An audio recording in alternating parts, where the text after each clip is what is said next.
오늘 본문에 보면 하나님께서 특별히 지금 우리가 1장부터 쭉 공부해 오면서 하나님이 이들의 죄를 낱낱이 지적하거든요. 참 이게 하나님이니까 이렇게 지적하시는 거지 우리가 어떻게 이렇게 알 수 있겠어요? 이들의 죄가 이렇게 많은 줄 몰랐잖아요. 물론 유다 백성들은 그것이 죄라고 생각을 하지 않았다니까요. 근데 하나님의 안목에서 보시고 하나님이 다 지적을 하시는 거예요. 이런 죄, 이런 죄, 이런 죄, 이런 죄. 하나님이 죄를 지적하시는 이유는 그들을 치유하기 위한 거죠. 회복시키기 위해서 하나님이 그들에게 죄를 지적하시는데 1절에 보면 먼저 이렇게 전제를 하십니다. 여호와께로서 예레미야에게 말씀이 임합니다. 거기 줄 봅시다. 왜냐하면 유다 백성들이 지금 예레미야가 하는 말을 누구 말로 들을 수 있어요? 예레미야 말로 들을 수 있다는 거예요. 사람의 말로 들을 수 있기 때문에 하나님이 먼저 전제하시기를 하나님께서 예레미야에게 말씀이 있다. 하나님의 말씀이라는 거예요. 우리가 보면 시대별로 보면요. 이 시대의 영적인 감각이 떨어지면 하나님의 말씀에 대한 반응이 약합니다. 우리가 그 사람의 영성을 어떻게 할 수 있느냐. 뭐 신령한 것을 본다고 그게 영성이 있는 건 아닙니다. 그 사람의 영성은 말씀을 받고 반응하는 데 있는 거예요. 하나님의 말씀에 대해서 어떻게 반응하느냐. 그 영성이 점점 감각이 없어지면서 이 시대 사람들이 하나님의 말씀을 뭘로 들어요? 사람의 말로 듣는 거예요.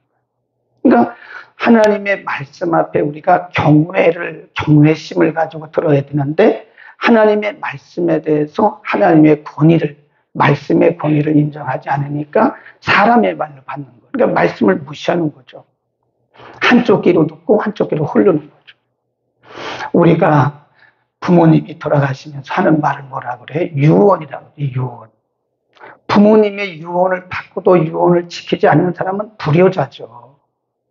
부모님이 안 계시다고 그래서 그 부모님이 한 말을 그냥 잊어버린다거나 무시하면 그야말로 불효자입니다. 네. 그러니까 사람의 말도 그렇게 여기는데 하나님의 말씀을 한쪽 귀로 듣고 한쪽 귀로 흐르는 것은 진짜 그것은 영성이 바닥이다. 그래서 이 시대 사람들이 그런 거예요. 예레미야 시대 사람들이 하나님의 말씀을 안 들으니까 예레미야를 때리고 예레미야를 굴에 가두고 예레미야를 감옥에 넣고 그런 거 아닙니까? 하나님이 또 말씀하시는 게 여호와에게서 예레미야에게 임한 하나님의 말씀이다. 심각합니다. 2절 보세요. 시작. 너는 여호와의 진문에 서서 이 말을 선포하여 이르기를 여호와께 경배하라. 이 문으로 들어가는 유다이나 다 여호와의 말씀을 들어라. 집이 어디죠? 성전입니다. 성전. 성전문에 서서 이 말을 선포하라. 성전문에 서서. 오늘날 말하면 저 교회 입구에 서가지고 교회당에 드나드는 사람들에게 크게 선포라는 거예요. 다 들어라. 누구의 말을? 하나님의 말씀을. 4절. 굉장히 심각해요. 시작. 너희는 이것이 여호와의 전이라. 여호와의 전이라. 여호와의 전이라 하는 뭘 믿지 말래요? 거짓말. 거짓말이래잖아요. 심각하다니까요.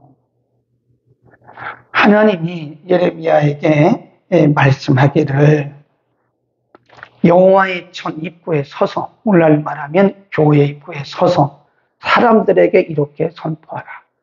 너희는 이곳이 하나님의 성전이라. 하나님의 성, 3번 말씀을 해요. 그건 강조하는 거예요. 하나님의 성전이라고 하는 말을 그 거짓말이니까 믿지도 말라. 이 심각한 거 아닙니까? 8절 쭉 갑니다. 8절 시작. 너희가 거짓말을 너희가 도적질하며 살인하며 간음하며 거짓 맹세하며 바알에게 분양하며 너희의 알지 못하는 단신들을 쫓으면서 내 이름으로 일컬음을 받는 이 어디 와서? 집에 와서. 행동을 보니까 유다 백성들이 살아가는 행동을 보니까요, 무익한 거짓말을 의뢰하고 있는 거예요. 도적질하죠, 살인하죠, 간음하죠, 거짓 맹세하죠, 심지어는 바알에게 분양하죠. 네. 그러고도 더 나가서 알지 못하는 다른 신들을 쫓으니, 다르게 말하면 많은 우상숭배를 한다는 거예요. 우상숭배하면서 이 전에 와서 예배를 드린다는 거예요. 네. 그러니까 뭐라 그래요? 거짓말을 믿지 마라. 이곳이 하나님의 전이라고 하는 그 거짓말을 믿지 마라. 그런 거예요. 10절 한 번 더 봅니다. 내 이름으로 일컬음을 받는 이 집에 들어와 내 앞에 서서 절하기를 말하기를 우리가 구원을 얻었나이다 하느냐? 이는 이 모든 가증한 일을 행하라. 네. 지금 유다 백성들은 안식을 지킨다니까요. 유월절 지켜요. 맥주절 지켜요. 그리고 수장들도 지켜요. 율법 다 지킵니다. 근데 삶의 현장을 보면 이건 아니라는 거예요. 그러니까 말하기를 좀 누가 이 예배당 입구에 서서 좀 말 좀 해줘라. 하나님의 마음이에요. 이곳이 하나님의 전이라고 너희가 믿느냐? 심각하다니까요. 네. 또 이렇게 말씀합니다. 12절 경고를 해요. 경고. 너는 내가 처음으로 내 이름을 둔 처소 실로, 거기 읽읍시다. 이 실로는 이스라엘 백성들이 통일 왕국이었을 때 처음으로 하나님의 언약궤를 두었던 곳이 실로입니다. 근데 사무엘상 4장에 보면 블레셋 사람들이 와가지고 실로에 있던 하나님의 언약궤를 빼앗아가요. 뺏겼다니까요. 하나님의 언약궤를 뺏겼어요. 그게 하나님의 진노다. 그런 겁니다. 그런 것처럼. 그 다음에 14절도 보세요. 그러므로 내가 실로의 행함같이 너희가 의뢰한 바 내 이름으로 일컬음을 받는 이 집, 곧 너희와 너희 열조에게 준 이곳에 행하겠고 내가 너희 모든 형제 곧 에브라임 온 자손을 쫓아냄 같이 내 앞에서 너희를 쫓아내리라. 이 성전을 하나님이 허시겠다. 그리고 실질적으로 주전 586년에 예루살렘 성전이 허물어졌어요. 바벨론 군대가 와가지고 예루살렘 성전을 다 불태웠어요. 허물었습니다. 황폐하게 된 거예요. 하나님의 말씀이 이렇게 경고로 주어질 때 이 말씀을 한쪽 귀로 듣고 한쪽 귀로 흘려버리면 하나님 말씀이 그대로 임합니다. 하나님 말씀은 거짓이 아니거든요. 그러니까 하나님의 말씀을 흘려듣지 말라는 거예요. 하나님의 말씀을 흘려들으면 반드시 그 말씀대로 되는 날이 와요. 실제로 유다 백성들이 이렇게 하나님이 구체적으로 말씀했거든요. 다시 보세요. 이들에게 또 이렇게 말씀합니다. 3절 우리 크게 읽습니다. 시작. 만군의 여호와 이스라엘의 하나님이 이같이 말씀하시되 너희 길과 행위를 바르게 하라. 그리하면 내가 이곳에 거하게 하리라. 길과 행위. 지금 위에서 말했던 그런 거죠. 그러니까 8절, 9절, 10절, 11절 여기서 돌이키라는 거죠. 4절 보면 너희는 이같이 하다가 5절 너희가 만일 길과 행위를 참으로 바르게 하여 이웃들 사이에 공의를 행하며 이방인과 고아와 과부를 합제하지 말며 무익한 자의 피를 이곳에서 흘리지 아니하며 다른 신들을 쫓아 스스로 해하기를 아니하면 내가 너희를 이곳에 거하게 하리니 곧 너희 조상에게 영원 무궁히 준 이 땅이니라. 이게 한마디로 말하면 성전에서 그 당시 유다 백성들이 성전에서 행했던 모든 것들은 다 하나의 형식이다. 중심이 하나님을 떠났잖아요. 그리고 그들의 말씀이 하나님과 상관이 없잖아요. 그러니까 거짓말이라는 거예요. 거짓말. 이곳에서 행하는 모든 거짓말을 믿지 마라.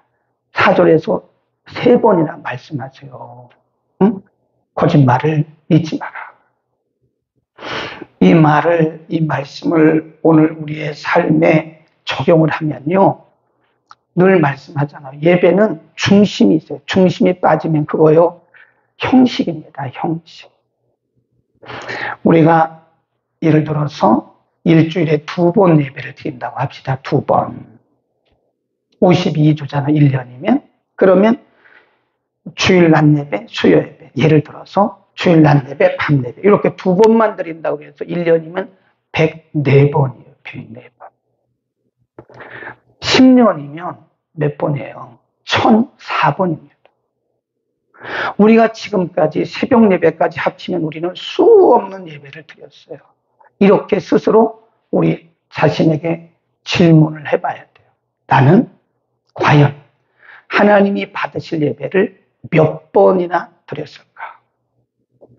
과연 하나님께서 내가 드렸던 예배를 몇 번이나 받으셨을까라고 우리는 생각을 해봐야 됩니다. 그러니까 하나님이 우리에게 원하시는 것은 우리의 중심이에요. 그러니까 교회 안에서 아무리 경건하게 보이는 예배를 드렸어도 우리의 삶이 말씀과 부합되지 않으면 그건 아니라는 거죠. 그래서 우리가 예배를 뭐라 그래요? 성전에서 드리는 예배가 있고요. 삶으로 드리는 예배가 있는 거야. 교회에서는 모여서 회중 예배를 드리고 우리의 삶의 현장에서는 삶으로, 삶이 예배가 돼야 돼요. 삶이 예배해야 된다. 그러니까 예배는 거룩하게 드리고 예배는 아주 거창하게 드리는데 딱 문 열고 나가면서부터 우리의 삶이 말씀으로부터 떠난다면 그 예배는 50점짜리 예배다. 기도도 그래요. 기도도.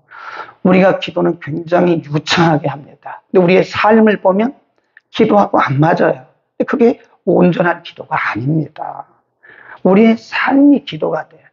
우리의 삶이 기도가 되고 우리의 삶이 예배가 돼야 됩니다. 그러니까 불신자들이 교회를 신뢰하지 않으려고 하는 것이 저 사람들은 예배는 잘 드리고 기도는 잘하는데 삶의 현장을 보면 요만큼도 양보를 안 하려고 그래요. 안 믿는 사람보다도 양보를 못 해요. 네, 마음이 안 믿는 사람보다도 더 좁아요. 그러니까 안 믿는 사람들이 우리를 볼 때 저 사람들은 기도는 잘하고 예배는 잘 드리는데 아니다. 그러니까 우리를 바라보는 이 교회 밖의 사람들이 신뢰감을 못 주는 거예요. 저는 옛날에 이런 말도 진짜 들어봤어요. 아주 오래전에 들어봤는데 저 사람은 기도는 잘하는데 거짓말은 너무 잘한대. 그 사람이 하는 말은 90%가 거짓말이래요. 진짜 들은 얘기라니까요. 근데 그분이 기도할 때 보면 너무 기도를 유창하게 하고 신령하게 해요. 그 얘기를 듣고 뒤통수를 맞은 것 같아요. 저분은 기도는 잘하는데 거짓말을 너무 한다. 그분 얘기하기를 저분이 하는 말의 90%는 거짓말입니다. 그러더라고요. 심각하잖아요. 오늘 말씀이 그거예요. 예루살렘 성전에 들어가는 유다 백성들에게 예레미야에게 하신 말씀이 성전 입구에 서서 그 백성들에게 예배드리러 오는 사람들에게 좀 말 좀 해줘라. 너희는 이전이 하나님의 전이라 하는 거짓말을 믿지 마라. 그러잖아요. 그리고 하신 말씀이 다시 돌아가서 3절에 보면 만군의 여호와 이스라엘의 하나님이 이같이 말씀하시되 너희 길과 행위를 어떻게 하고 바르게 하라. 바르게 하라. 너희의 길과 행위를 바르게 하나님께로 돌이켜라. 말씀으로 돌이켜라. 그러면 내가 너희 예배를 받으리라. 우리가 십계명에도 보면요. 십계명에 안식일을 기억하여 어떻게 지키라고 그랬어요? 거룩히 지켜라. 근데 그 앞에 보면 뭐라고 했냐면 엿새 동안 힘써 일하고. 이게 성경을 자세히 봐야 돼요. 엿새 동안 힘써 일하고 안식일을 기억하여 거룩히 지켜라. 그러니까 예를 들어서 우리가 일주일 중에서 7일이잖아요. 6일은 살아가는 삶이 말씀과 부합하지 않아요. 말씀대로 살지 않아요.